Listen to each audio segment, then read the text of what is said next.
Hi hello friends, എല്ലാ കൂട്ടുകാർക്കും പുതിയൊരു റിവ്യൂയിലേക്ക് സ്വാഗതം. അങ്ങനെ നമ്മുടെ അമ്മൂമ്മനെയും കൂട്ടിക്കൊണ്ട് പ്രകാശ് നേരെ പോണത് വൃദ്ധസദനത്തിലേക്കാട്ടോ.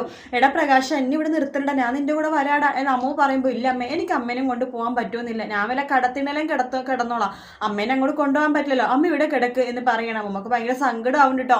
അമ്മ അങ്ങനെ അവിടെ കിടക്കണം. അങ്ങനെ ഡിസ്ചാർജ് ഒക്കെ ചെയ്ത് ഹോസ്പിറ്റലിൽ നിന്ന് വിക്രം ഇറങ്ങാണ്. വിക്രം അങ്ങനെ പ്രകാശിനെ റോഡരികെ വെച്ച് കാണുന്നുണ്ട്. എവിടെ അമ്മൂമ്മ എവിടെ ചോദിക്കുമ്പോൾ, അമ്മൂമ്മേനെ എവിടെയാവാൻ, നിന്നെപ്പോലത്തെ മകനെ വളർത്തി വലുതാക്കിയാൽ ഞങ്ങൾക്ക് ശിക്ഷ കിട്ടി, അവരെ ഇപ്പോൾ വൃദ്ധസദനത്തിൽ കൊണ്ടാക്കി. അല്ലെങ്കിലും വൃദ്ധസദനത്തിൽ കൊണ്ടാക്കണം നല്ലത്, വയസ്സായ ആൾക്കാരെ വെച്ചിട്ട് നമ്മൾ എന്ത് ചെയ്യാനാ, ഇങ്ങനെ പോയാൽ നാളെ നീ എന്നെയും തള്ളിക്കൊള്ളലോടാ എന്ന് പ്രകാശം പറയാണ്. ഏത് വൃദ്ധസദനത്തിലാ, തൊട്ടടുത്തുള്ള വൃദ്ധസദനത്തിലാ എന്നൊക്കെ പറയാണ്. ശരി, ഞാനൊന്ന് പോയി കണ്ടേക്കാം എന്ന് പറഞ്ഞിട്ട് നമ്മുടെ വിക്രം അങ്ങോട്ടേക്ക് പോകുമ്പോൾ ഞെട്ടിക്കുന്ന കാഴ്ചയാണ് വിക്രം കാണുന്നത്.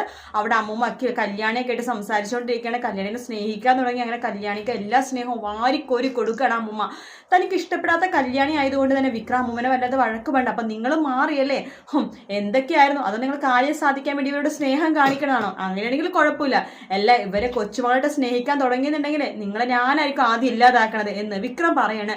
വിക്രത്തിന്റെ സ്വഭാവത്തിലെ മാറ്റം അമ്മൂമ്മനെ ശരിക്കും അത്ഭുതപ്പെടുത്തണം കേട്ടോ. എടാ നിനക്ക് എങ്ങനെയുണ്ട് ഇങ്ങനെയൊക്കെ പറയാൻ തോന്നുന്നത്? കല്യാണിനെ കാദംബരിനെ ഒന്നും സ്നേഹിക്കാതെ നിന്നെ മാത്രമേ ഞാനും പ്രകാശിനും സ്നേഹിച്ചുള്ളൂ, എന്നിട്ട് നീ തന്നെയാണ് ഇപ്പം ഇങ്ങനെ പറയണല്ലേ? അല്ലെങ്കിൽ എല്ലാവരും പറഞ്ഞത് ശരി തന്നെയാണ്, അവസാന സമയത്ത് നീ ഞങ്ങളെ ഉപേക്ഷിക്കുമെന്ന് എല്ലാവരും പറഞ്ഞു, പക്ഷെ ഞങ്ങൾ അതൊന്നും കേട്ടില്ല, നിന്നെ അത്രക്കും വിശ്വാസമായിരുന്നു. ദേ കിളവി, ഞാനൊരു കാര്യം പറഞ്ഞേക്കാം, അടുത്ത പ്രാവശ്യം പറഞ്ഞപ്പോൾ വരുമ്പോഴേ നിങ്ങളുടെ കൂടെ ദേ ഇവള് കാണരുത്, ഇവളായിട്ട് നിങ്ങൾ അടുപ്പുണ്ടെങ്കിൽ ഞാൻ ഈ വൃദ്ധസദനത്തെ മാറ്റി വേറെ ഒരു വൃദ്ധസദനത്തിൽ കൊണ്ടാക്കും, കേട്ടല്ലോ എന്ന് പറയാണ്. മാറടാ, നിന്റെ അച്ഛൻ പറഞ്ഞിട്ട് ഞാൻ കേട്ടില്ല, പിന്നീട് നീ പറഞ്ഞിട്ട് കേൾക്കാൻ പോണത്. ഇപ്പം നെല്ലേതാ പതിരേതാന്നൊക്കെ മനസ്സിലാക്കാൻ ഈ അമ്മൂമ്മക്ക് മനസ്സിലായി, ഈ ഭാനുമതിക്ക് മനസ്സിലായി, നീ നിന്റെ പണി നോക്കി പോടാ എന്ന് പറയണം. പക്ഷെ വിക്രം അമ്മൂമ്മ അടുത്ത് വളരെയധികം മോശമായിട്ടൊക്കെ സംസാരിക്കുന്നുണ്ട് കേട്ടോ.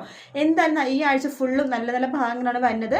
വീഡിയോ ഇഷ്ടപ്പെട്ടെങ്കിൽ ലൈക്ക് ചെയ്യുക, സബ്സ്ക്രൈബ് ചെയ്യുക, കമൻറ്റ് ചെയ്യുക. മറ്റൊരു വീഡിയോ ആയിട്ട് വീണ്ടും കാണാം. Take care, bye bye.